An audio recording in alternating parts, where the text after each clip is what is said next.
ایک نیک شخص تھا، بڑا نیک نمازی تھا، غریب بہت تھا۔ نماز عشاء فارغ ہو کر جب گھر پہ آیا تو پتہ چلا بچے سو گئے ہیں۔ اپنی زوجہ سے پوچھا کہ بچوں نے نماز پڑھ لی ہے؟ تو کہا بچوں کو کھانے کو کچھ تھا ہی نہیں، رو رہے تھے، میں نے بہلا پھسلا کے بھوکا ہی سلا دیا ہے۔ کہ نماز تو پڑھانی چاہیے تھی، کہ نماز پڑھاتی تو اور روتے، بھوکے تھے۔ میں نے کہا کم از کم کھانا گھر میں نہیں ہے تو بھوکے سو جائیں، کہ نہیں اٹھاؤ انہیں نماز پڑھانی ہے۔ تو کہتی ہے با کہ اگر میں نے اس کو اٹھایا، ان کو بچوں کو اٹھایا تو ان کو پھر بھوک ستائے گی، کھانا کدھر سے لاؤں گی؟ کیا کمال کا اس بندے نے جواب دیا۔ وہ کہتا ہے کہ میرا کام انہیں روٹی دینا نہیں ہے، میرا کام نماز پڑھانا ہے۔ میرا کام میں کروں گا، جس کا کام رزق دینا ہے وہ اس کا کام ہے۔ ان کو اٹھاؤ، ان کو نماز پڑھاؤ، مجھ پر ذمہ داری ہے کہ میں بچوں کو نماز پڑھاؤں۔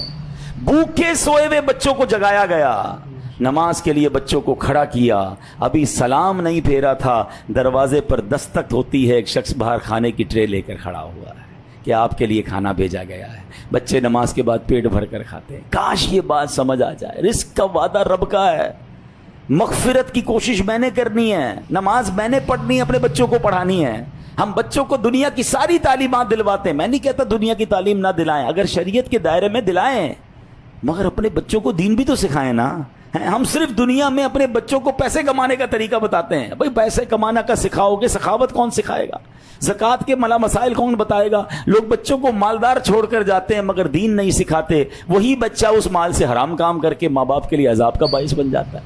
نہیں میرے پیارے اسلام بھائی، یہ پیرامیٹر چینج کیجئے۔